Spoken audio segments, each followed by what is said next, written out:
आज सुना रही हूँ आपको सदाव्रती महाजन की कथा, जो कि भगवान के बहुत भक्त थे, भगवान की उपासना करते थे।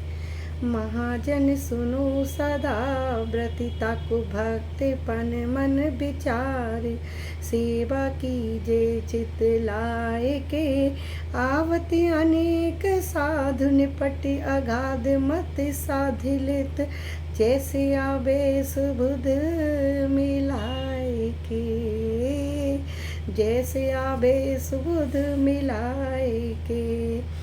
सदाव्रती महाजन अपने सर्वस्व के द्वारा संतों की सेवा किया करते थे।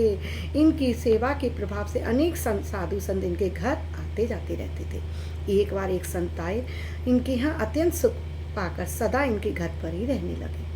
सदाव्रती के पुत्र से उनको प्रेम हो गया। नित्य उसी के साथ खेला करते थे। एक दिन उस संत की मति भ्रष्ट हो गई।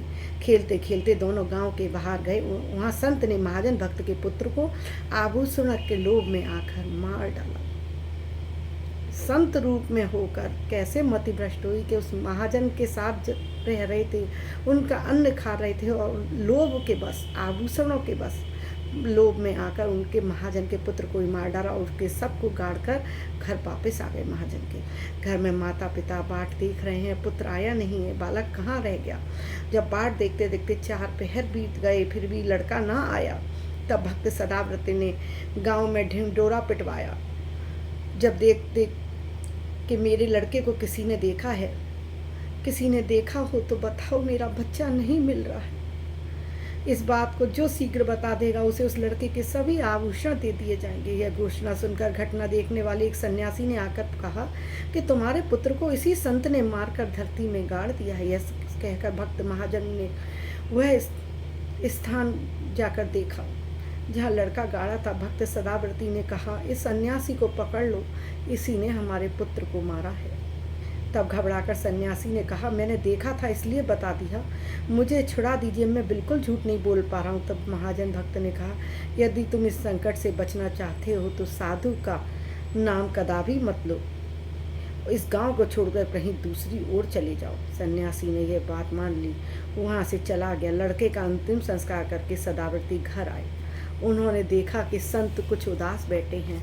संत हर समय इसी सोच में रहते थे कि मैंने कैसा घृणित काम कर दिया, जिनके घर रह रहा हूँ उन्हीं का ही पुत्र मार दिया। मैंने अपने आश्रयदाता के साथ ही विश्वासघात किया, उन्हें असीम दुख में निमग्न कर दिया। मेरे जीवन को धिक्कार है, मैं तो महापापी हूँ। अब पश्चाताप हो रहा है, पहले उनके पुत्र को मार दिया।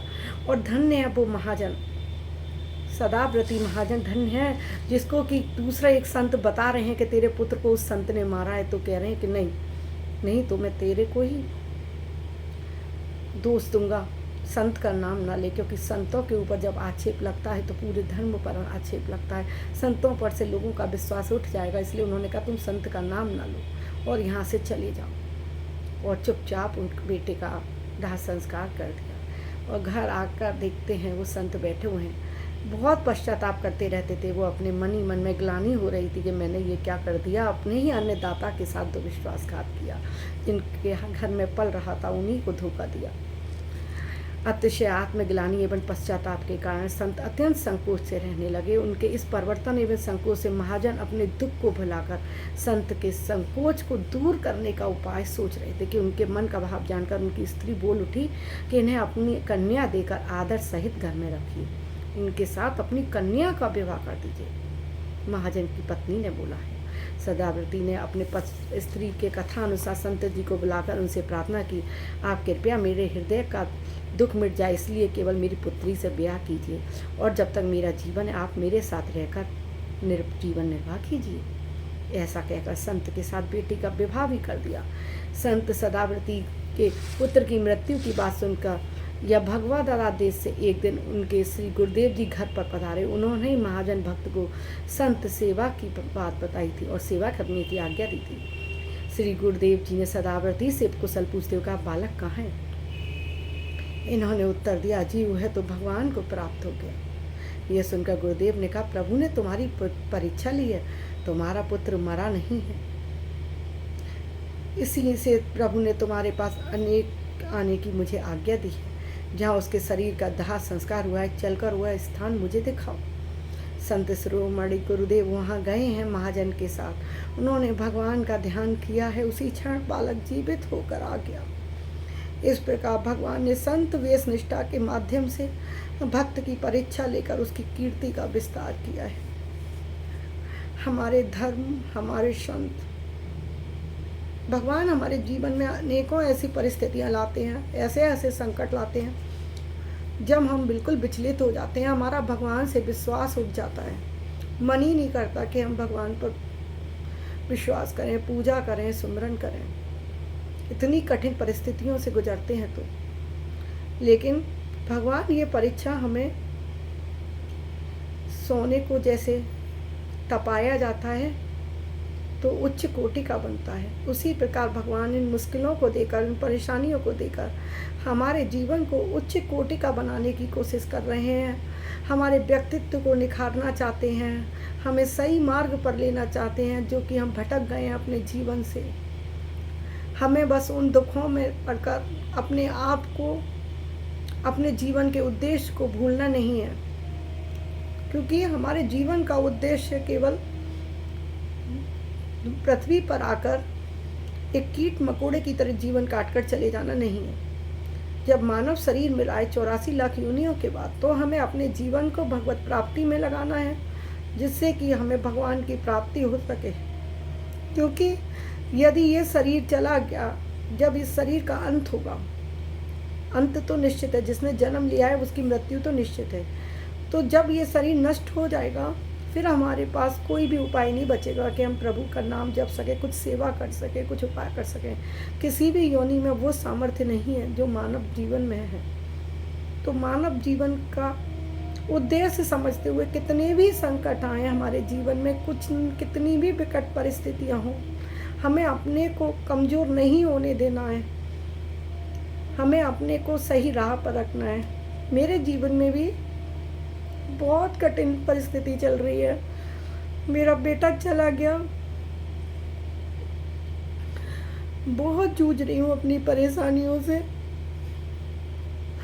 लेकिन मैं अपने जीवन का उद्देश्य जानती हूँ, इसीलिए कोशिश कर रही हूँ भगवत प्राप्ति से, भगवत मार्ग से नहीं निकलूँ, नहीं हटूँ। भगवान से विश्वास हटता है, लेकिन फिर अपने मन को बोलती हूँ नहीं, भगवान गलत नहीं है, हमारे ही प्रारब्ध हैं जो हमें कष्ट देते हैं, हमें दंड देते हैं। तो हमें अपने आप को भगवत प्राप्ति की तरफ हमेशा अग्रसर रखना है। कितनी भी विकट परिस्थितियां आए, कितनी भी मुश्किलें आए, हमें अपने जीवन को कभी भी कमज़ोर नहीं होने देना है, क्योंकि मानव शरीर का तो अंत ही होना है। फिर हम शोक करके कैसे अपने जीवन को खत्म कर सकते हैं, क्योंकि हमारा भी तो अंत होगा ही। तो उस समय के लिए हमें पुण्य अर्जित करने ही करने हैं, भगवत नाम लेना ही लेना है, ताकि हम अपना शरीर का उद्धार कर सकें, हम भगवान को प्राप्त कर सकें। आशा करती हूँ आपको मेरी कथा अच्छी लगी होगी और इस कथा का उद्देश्य समझ आया होगा। मेरा उद्देश्य केवल आप लोगों को भगवत प्राप्ति की राह पर ले जाना है। आशा करती हूँ कि आप मेरी विचारों से कुछ प्रेरणा लें। अगर 100 में से एक व्यक्ति भी मेरे विचारों से प्रभावित होकर भक्ति मार्ग पर निकल पड़ता है, तो समझूंगी मैंने अपना जीवन का लक्ष्य प्राप्त कर लिया, मेरा जीवन धन्य हो गया। इसलिए कृपया अपने भगवत नाम में पीछे मत हटिए, मत पड़िए ये भौतिक सुखों के चक्कर में, ये बहुत कम समय के लिए होते हैं। तू सुमिरन कर राधे राधे, तेरे कष्ट सभी मिट जाएंगे। राधा के पीछे श्याम स्वयं तेरे दर पे दौड़े आएंगे, तेरे दर पे दौड़े आएंगे। राधे राधे।